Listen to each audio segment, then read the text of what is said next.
دیکھیں کہ معاشرے میں ہر شخص کامیابی کا متلاشی ہے اور کامیابی چاہتا ہے کہ اس کو کامیابی ملے، اور کامیابی حاصل کرنے کی وہ کوشش بھی کرتا ہے اور لوگوں کو کامیابی ملتی بھی ہے۔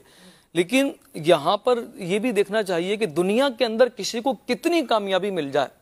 حقیقی کامیابی یہ کامیابی نہیں ہے۔ حقیقی کامیابی وہ کامیابی ہے جس کو قرآن نے کامیابی قرار دیا، اور آپ نے جسے ابتداً قرآن مجید فرقان حمید کی آیت بھی پیش فرمائی کہ فمن زحزح عن النار وادخل الجنۃ فقد فاز۔ قرآن مجید فرقان حمید نے کامیاب جو قرار دیا وہ اس کو قرار دیا فمن زحزح عن النار، کہ جس کو آگ سے بچا لیا گیا، وادخل الجنۃ، اور جنت میں داخل کر دیا گیا، فقد فاز، تو وہ کامیاب ہوا۔ تو آپ یہ دیکھیے کہ دنیا کے اندر اگر کوئی شخص کامیاب ہو بھی جائے تو اس کی کامیابی 70 سال تک ہوگی، 75 سال تک ہوگی، 80 سال تک ہوگی، اس کے بعد پھر ختم۔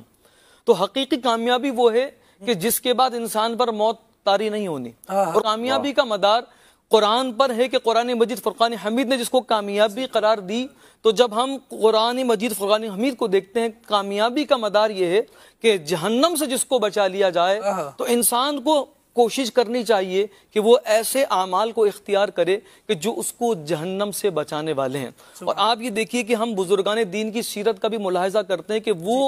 وہ ہستیاں کہ جن کی زندگی اطاعت اور بندگی میں گزری، جن کا ہر لمحہ اللہ رب العزت کی یاد میں گزرا، کہ ان کے سامنے جب صرف جہنم کا تصور ہی پیش کیا گیا نا تو وہ لرز گئے، کانپ گئے۔ یعنی کہ یہ وہ ہستیاں ہیں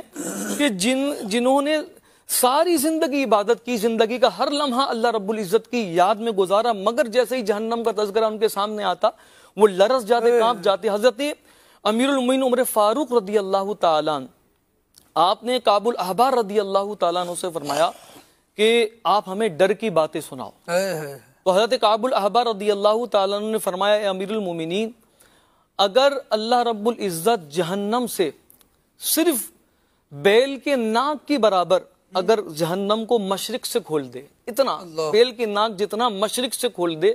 تو آپ نے فرمایا مغرب میں موجود جتنے لوگ ہوں گے وہ اس جہنم کی تپش سے ان کے جو دماغ ہوں گے وہ پگھل کر ناک کے راستے سے باہر آ جائیں گے۔ حضرت عمر فاروق رضی اللہ تعالیٰ عنہ جیسی شخصیت جب اس کو ملاحظہ کر رہے ہیں، سن رہے ہیں،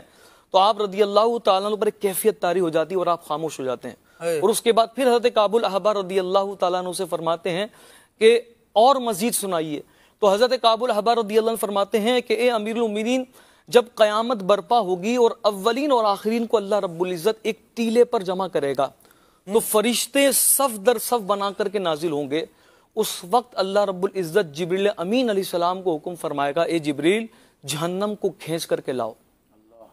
تو حضرت جبریل امین جس انداز سے کھینچ کر کے لائیں گے، اس انداز کو بتایا گیا کہ 70,000 لگامیں ہوں گی جس کو پکڑ کر کے وہ جہنم کو کھینچ کر کے لا رہے ہوں گے، اور جب 100 برس کی راہ پر پہنچے ہوں گے تو فرماتے ہیں اس جہنم کی دہشت سے ہی جو لوگ ہوں گے ان کے دل دہل رہے ہوں گے۔ اللہ جبریل امین علیہ السلام نے نبی پاک صلی اللہ علیہ وسلم کی بارگاہ میں قسم کھا کر کے پیش کیا کہ یا رسول اللہ صلی اللہ علیہ وسلم، اگر سوئی کے ناکے کے برابر بھی جہنم کا دروازہ کھول دیا جائے تو جتنے دنیا میں رہنے والے ہیں سب پر موت طاری ہو جائے۔ آپ فرماتے ہیں داروغہ جہنم کو اگر دنیا میں ظاہر کر دیا جائے، دنیا کے اندر اس کو ظاہر کر دیا جائے، تو فرماتے ہیں اس کی جو ہے ہیبت کی وجہ سے کل جتنے لوگ ہوں گے سب پر موت طاری ہو جائے گی۔ صرف جہنمیوں کی جو زنجیر کی ایک کڑی ہے نا، فرماتے ہیں کہ اگر وہ دنیا کے اندر پہاڑ کے اوپر رکھ دیا جائے تو پہاڑ لرزنے لگ جائیں، بے قرار ہو جائیں اور زمین دھس جائے۔ تو آپ دیکھیے سب سے بڑی کامیابی، عقل مند شخص وہی ہے کہ جس کو جہنم کی آگ سے بچا لیا گیا۔ تو حقیقتاً ہم اللہ والوں کی طرف دیکھتے ہیں، ان کی زندگی کی طرف دیکھتے ہیں کہ جن کی زندگیاں ہی اللہ اس کے رسول کی اطاعت اور بندگی میں گزری، جب وہ لرز رہے ہیں تو ہمیں کس قدر کا لرزنا اور اللہ رب العزت کے خوف سے ڈرنا چاہیے۔